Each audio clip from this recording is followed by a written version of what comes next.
హనుకి అంటే ఫస్ట్ నుంచి direction skills అన్నీ చాలా బ్రహ్మాండంగా ఉన్నాయి, అందరికీ తెలిసిన విషయం. ఈ మధ్య కొంచెం స్పీచ్ స్కిల్స్ కూడా డెవలప్ అవుతున్నాయి, లాస్ట్ 3-4 ప్రెస్ మీట్లో చూస్తున్నాను. అండ్ ఇది ఏం చెప్పాలో తెలియదు, చాలా చాలా సంతోషంగా ఉంది. అంటే ఫ్రైడే ఈవినింగ్ నుంచి మాకు డైజెస్ట్ అయింది ఎంత రేంజ్కి వెళ్ళబోతుంది సినిమా అనేది. బట్ ఆ రోజు నుంచి ఈ రోజు దాకా నన్ను పార్టీ చేసుకునేట్లేదు, నన్ను సెలబ్రేట్ చేసుకునేట్లేదు ఈ సినిమాకి. ప్రతిరోజు ప్రెస్ మీటో ఏదో ఒకటి, లేదంటే ఈవెంటో ప్రమోషన్ ఏదో ఒకటి పెడుతున్నారు. అనిల్ గారు ఈరోజు పార్టీ కన్ఫర్మ్ అండి మొత్తం టీంకి. ఇప్పుడు రిలాక్స్ అవ్వచ్చు, కానీ ఇప్పుడు కూడా రిలాక్స్ అవ్వకపోతే టీం అందరం ఎప్పుడు రిలాక్స్ అవుతాం. సో అండ్ ఈ సినిమాని అంటే ఇంతగా ప్రేక్షకుల దగ్గర తీసుకెళ్ళి, ఇందాక కూడా అనిల్ గారు ఫోన్ ఇస్తే మాట్లాడుతుంటే డిస్ట్రిబ్యూటర్ ఆయన అన్నాడు, సార్ ప్రేక్షకులు భుజాన వేసేసుకున్నారు సార్, ఇంకా వాళ్ళు మోసుకెళ్ళిపోతారు, ఇంకా దీన్ని ఎవరు ఆపలేరు సార్ అన్నారు. చాలా చాలా సంతోషంగా అనిపించింది. బట్ ప్రేక్షకులు ముందుకు తీసుకెళ్ళడానికి ప్రేక్షకుల దాకా తీసుకెళ్ళింది మీరందరూ. సో మీ అందరికీ మళ్ళీ ఒకసారి ప్రెస్ మీట్ పెట్టి టీం అందరి తరఫు నుంచి మేము అందరం థ్యాంక్స్ చెప్పుకోవాలనే ఈ చిన్న గెట్ టుగెదర్. థ్యాంక్ యూ, మనస్ఫూర్తిగా అందరికీ థ్యాంక్స్ చెప్తున్నాను. అండ్ నేను ట్విట్టర్లో కానీ ఫోన్లో కానీ మెసేజ్లు కాంప్లిమెంట్స్ చూస్తుంటే ఇన్ని అంటే ఒక్క సెకండ్ చూడకపోతే నా ఫోన్ నిండిపోతుంది. అండ్ ఎవరికైనా కోపం వస్తుందేమో, లేదంటే సినిమా హిట్ అయ్యిందని రిప్లై ఇవ్వట్లేదు అనుకుంటారేమో, టెన్షన్ వచ్చేస్తుంది రోజుకి. బట్ ఎంతమంది కానీ రిప్లై చేయగలం.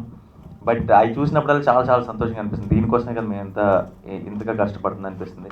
అండ్ ఈ సినిమాలో చేసిన వాళ్ళందరూ అంటే ఫస్ట్ టైం టీం అందరూ కూడా ఒక్క డిపార్ట్మెంట్ కానీ ఏమంటారు ఎవరో ఒక టెక్నీషియన్ అని చెప్పలేరు, అందరూ కలిసి సినిమా చూస్తున్నంతసేపు ఒక నానియో ఒక హనువో కాకుండా ప్రతి టెక్నీషియన్ ప్రతి ఆర్టిస్ట్ ఈ సినిమాకి ఎంత ఈక్వల్లీ ప్లస్ అయ్యారనమాట.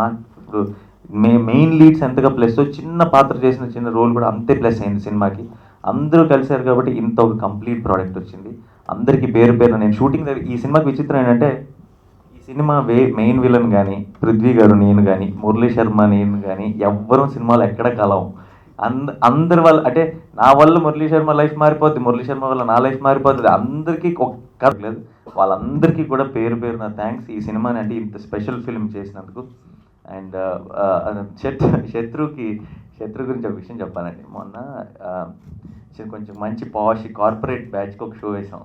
అంటే అందరూ చాలా స్టైలిష్ ఫీల్కి అసలు ఈ సినిమా అర్థమవుతుంది, ఇంత కంప్లీట్ నేటివ్ ఫిల్మ్ కదా, చాలా ఎంజాయ్ చేశారు సినిమా అంతా. బయటకు వచ్చిన తర్వాత నన్ను పొగుడతారని నేను వెయిటింగ్.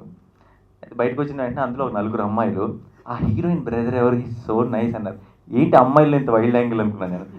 అంటే మనకి బయటకంతా చాలా పాష్గా చాలా స్టైలిష్గా కనపడ్డారు, కానీ మూవీలో శత్రువుని చూసి నచ్చాడని చెప్తుంటే అర్థమైంది మనం కూడా అప్పుడప్పుడు కొంచెం విలన్ రోల్స్ కొంచెం సీరియస్ రోల్స్ చేస్తే బాగుంటుందేమో, లేడీ ఫ్యాన్ ఫాలోయింగ్ అనిపించింది. శత్రుకి చాలా పెద్ద బ్రేక్ అండి ఈ సినిమా, అలా డౌటే లేదు. అండ్ శత్రు పెళ్ళి అయిందా అయ్యో పెద్ద అడ్వాంటేజ్ తీసుకోలేవు అయితే. సో అండ్ అందరూ పృథ్వీ గారు నేను బ్రహ్మరాంబ థియేటర్కి వెళ్ళాము వెనకాల నుంచి. అండ్ టీమ్ షో స్టార్ట్ అయిన తర్వాత అంటే పబ్లిక్కి తెలియకూడదు వచ్చాము, వాళ్ళు సినిమా ఎంజాయ్ చేయలేమని షో స్టార్ట్ అయిన తర్వాత ఆల్మోస్ట్ సెకండ్ హాఫ్ టైంలో వెళ్ళాను. ఒక్కసారి థియేటర్ అంతా పెద్ద అరుపు, అంటే నాకు బయట నుంచి వినపడింది కారిడార్లో. అండ్ అసలు ఫుల్ సౌండ్గా ఉంది.